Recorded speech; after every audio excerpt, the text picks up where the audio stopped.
নমস্কার বন্ধুরা, আমার চ্যানেল ঝালমুড়িতে আপনাদের সকলকে স্বাগত। আশা করি সকলেই ভালো আছে। আজ আমরা যাচ্ছি বল্লভপুর নদীতে বন্যা দেখতে।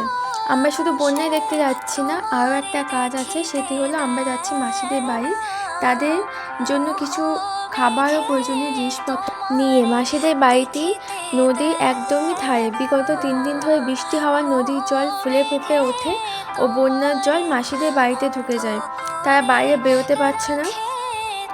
পঞ্চায়েত থেকে বোট নিয়ে এসে পুলিশ এসে তাদেরকে রেস্কিউ করে। এখনও হালকা হালকা বৃষ্টি পড়ছে।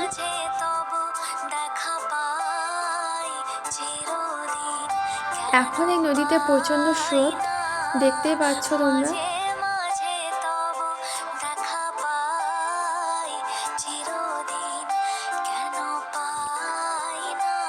অধিকাংশ সময় এই নদীতে খুব একটা জল থাকে না, তবে বর্ষাকালে জল বেড়ে বন্যা দেখা যায়।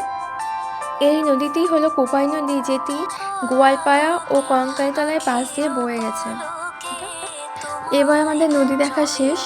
এবার আমরা বাড়ি পথে রওনা দিচ্ছি।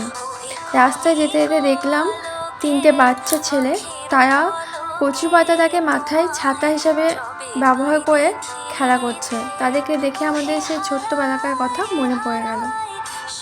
আমরাও ছোটোবেলায় কাগজের নৌকা বানিয়ে জলে ভাসাতাম আর দেখতাম কারটা কতদূর যায়। আমাদের ব্লগ এখানে শেষ করা হলো। ভিডিওটি ভালো লাগলে লাইক, শেয়ার, কমেন্ট করবেন আর চ্যানেলটিকে সাবস্ক্রাইব করে আমাদের পাশে থাকবেন।